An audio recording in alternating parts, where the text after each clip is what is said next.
পতিতা আর কাপল ব্লগার দুইটাই নাকি একই, দুজনে নাকি দেহ বিক্রি করে তারপর হচ্ছে টাকা কামায়। আসসালামু আলাইকুম, সবাই কেমন আছেন?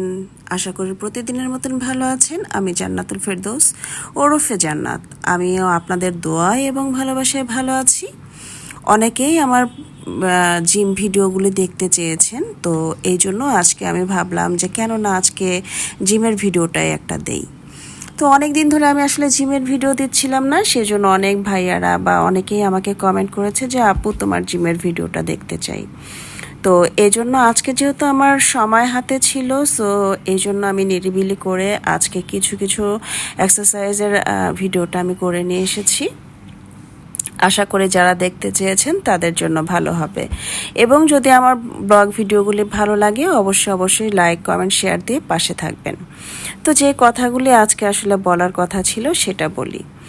পতিতা এবং হচ্ছে কাপল ব্লগারদের ব্যাপারটা যেটা আপনি বলেছেন সেটা হচ্ছে যে দেখেন, একজন পতিতার কাছে কারা যায়? অবশ্যই একজন পুরুষ মানুষ যায়, কারণ একজন পুরুষ মানুষ না গেলে কখনোই একটা নারী পতিতা হতে পারে না। তো মানুষকে ছোট করে কথা বলার আসলে যে রাইট, সে রাইটটা কি আমরা মানে কাউকে দিয়েছি বা কেউ কি আমাদেরকে দিয়েছে? একটা কথা মনে রাখবেন, আমাদের প্রত্যেকটা গুনার হিসাব কিন্তু আমাদের কাঁধে যারা দুইটা ফেরেশতা আছে তারা কিন্তু লিখেই রাখছেন। আর আমাদের বিচারের মালিককে, আমাদের বিচারের মালিক হচ্ছেন আল্লাহ। তো আমাদের বিচারের মালিক যেহেতু আল্লাহ, তো সেই ক্ষেত্রে অবশ্যই হচ্ছে আল্লাহই আমাদের বিচার করবেন। আপনাদেরকে কিন্তু কেউ হচ্ছে মানে বিনা বেতনে এরকম চাকরের মতন কাজগুলো কিন্তু কেউ করতে বলেনি, তাই না? আপনাদের যদি ভালো লাগে অবশ্যই ভিডিওগুলি দেখবেন।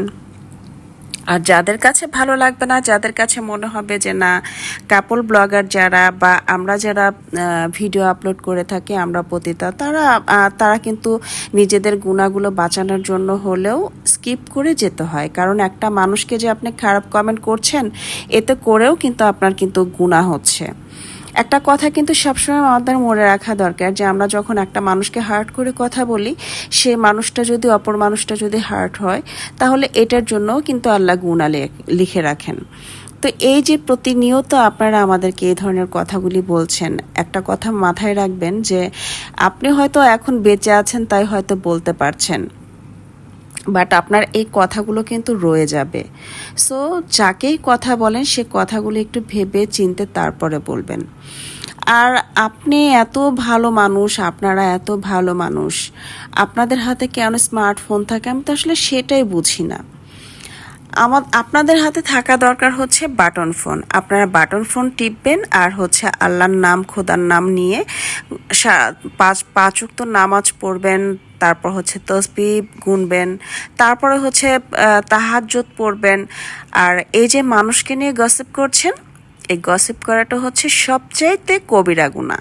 আর আমরা যে পর্দা করছি না, এজন্য হয়তো আল্লাহর কাছে আমরা যদি মানে তওবা করার একটা চান্স পায়, তাহলে আল্লাহ হয়তো আমাদেরকে ক্ষমা করবেন, বাট আপনাদেরকে কিন্তু ক্ষমা করবেন না।